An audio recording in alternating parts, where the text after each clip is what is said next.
কোটি টাকা এবং তার উনি যুব উন্নয়ন অপ্রাতিষ্ঠানিক ট্রেনিং, যে ট্রেনিংয়ে আমাদের নিয়ম আছে 40,000 টাকা, 30 থেকে 40,000 টাকা, সেই ট্রেনিংয়ে আমার স্যার তার 2 লাখ টাকা নিয়ে দিয়েছে। হ্যাঁ, দিয়ে দিয়েছে, দক্ষ যুব হিসেবে দিয়ে দিয়েছে। এবং তার খামার দিকে আমার যুব উন্নয়ন স্যার খুব খুশি। আর বর্তমান আমার তারাশি থানায় এখন বর্তমান যে যুব স্যারটা আসছে, এত স্বচ্ছ, এত ভালো, তা বলা যাবে না। উনি এই যুবদের জন্য সবসময় চিন্তা ভাবনা থাকি যে কোন প্রশিক্ষণ দিলে, কোন প্রশিক্ষণের মাধ্যমে, কোন প্রশিক্ষক দেওয়া প্রশিক্ষণ দিলে যুবরা গড়ে উঠতে পারবে।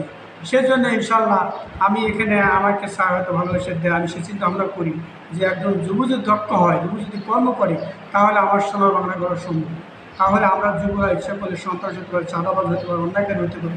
তাই যুব উন্নয়নে আমার এই যুব স্যার সেই যুবদের যারা আত্মকর্মী যুব, যারা উদ্যোক্তা যুব, তাদেরকে ঋণ দিচ্ছে, ঋণ দেওয়া সফলতার দ্বারে পৌঁছাচ্ছে।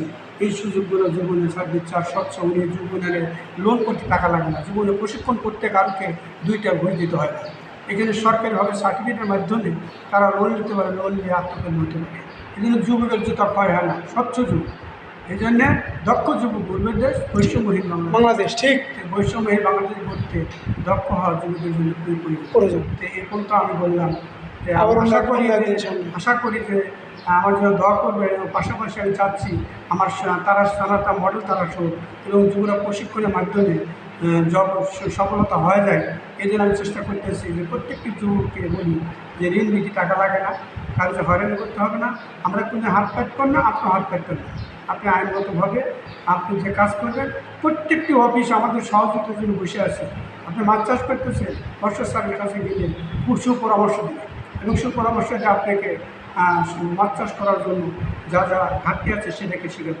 এবং পানি সম্পদে যদি আপনার গরু পালন করেন, পানি সম্পদ চাষ সবসময় বলে যে আপনারা গরু পালন করবেন, গরু পালনের যে চিকিৎসাগুলো আমাদের লোক আছে, লোক দেওয়া সেবা দেবে, আমাদেরকে পরামর্শ দেবে, পরামর্শ তারা হতে পারবে। এবং এমনকি প্রযুক্তির যুগ, ঘরে বসতে হবে, মোবাইলের মাধ্যমে সেবা চাই, আমরা সেবা দেবো। এই জন্যে আমরা সরকারি জায়গায় বসে আছি আপনাদের সেবা দেওয়ার জন্য। তো উনিরা সেটা আছে। আমরা যুব উন্নয়ন আমাদের সার্ভে দিচ্ছে সারা বাংলাদেশেই যুবদেরকে প্রত্যেকটি শিক্ষা, যেহেতু আমাদের গরু ঘণ্টাকরণ, গোলাঘাটি, প্রিন্টিং, সেলাই মেশিন, হাঁস মুরগি এরকমভাবে, এবং মোবাইল সার্ভিসিং অনেকজন আছে, ছেলেরা মোবাইল ছাড়তেছে, সেখানে টাকা পাচ্ছে। কিন্তু মেয়েরা প্রশিক্ষণ দিচ্ছে, মেয়েরা করতে পারে। মেয়েরা যখন করবে, ঘরে বসে আছে, মোবাইল সার্ভিসের কাজ শিখবে, মেয়েদের কাছে আসবে, সেখান থেকে তারা সহজভাবে মেয়েদের কাছে শিখবে। একটা মোবাইল চার্জে পারে 50 টাকা, 100 টাকা, 200 টাকা, হয়রানি হতে হলো না। সেক্ষেত্রে মেয়েরা এই কাজটা করতে পারে।